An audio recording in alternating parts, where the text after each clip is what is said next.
Même aujourd'hui, j'ai presque envie de leur dire l'inverse. Non, tu fais pas confiance à ta tête, va dans Helium, c'est le dernier process.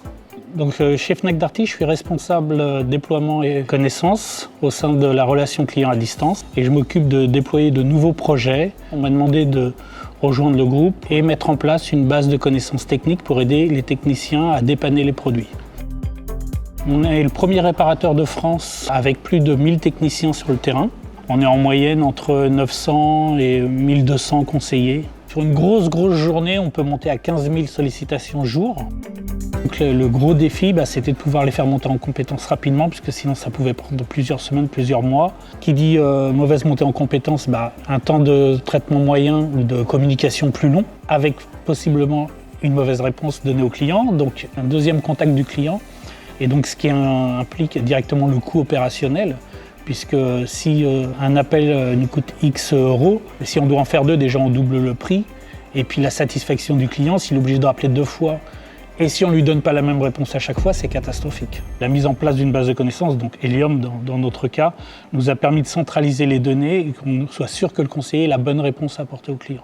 Et ce que j'ai trouvé bien chez Helium, c'est que l'effort, on va dire entre guillemets, de maintien, de mise à jour de la base, était facile en tout cas, et ergonomique.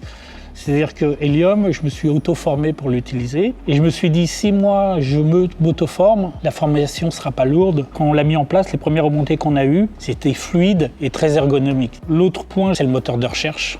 Parce que si l'agent ne trouve pas ce qu'il cherche, on peut mettre tout ce qu'on veut, mais comme je dis toujours, l'important dans une base de connaissances, c'est pas ce qu'on met dedans, mais c'est pour qui on le met et que c'est eux qui doivent retrouver.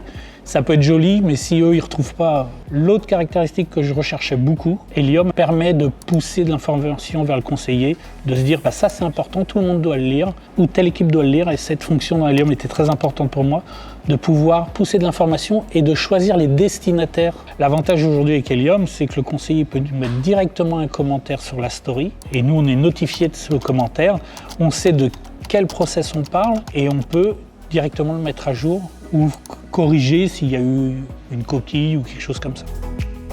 Alors, comment il faisait ? Il demandait à son collègue à côté ou alors à son manager. Problème, parce que le collègue, il n'a peut-être pas la bonne réponse ou il pense l'avoir, il n'a peut-être pas la dernière version. Donc ça impliquait que le client n'avait pas forcément la bonne réponse. Et là, c'est catastrophique pour nous. Le client rappelle, on lui redonne une autre solution, il ne sait plus qui croire. On a mené différentes actions, dont Helium, et donc toutes ces actions ont contribué à l'amélioration.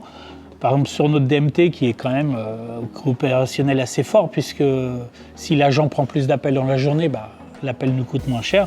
On a gagné en moyenne, on va dire, 10% de DMT. En FCR aussi, on a augmenté notre FCR. On a notre taux de résolution depuis plus de 3 mois qui est à plus de 80%.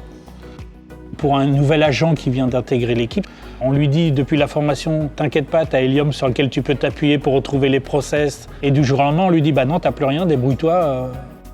On ne peut pas se permettre d'avoir un outil qui ne soit pas accessible pendant 1 jour ou 2. Nous, on est ouvert 7 jours sur 7, de 7h à 22h. Et donc, on a besoin que la solution soit toujours disponible pour informer nos opérateurs et pour qu'ils puissent l'utiliser pour répondre à nos clients.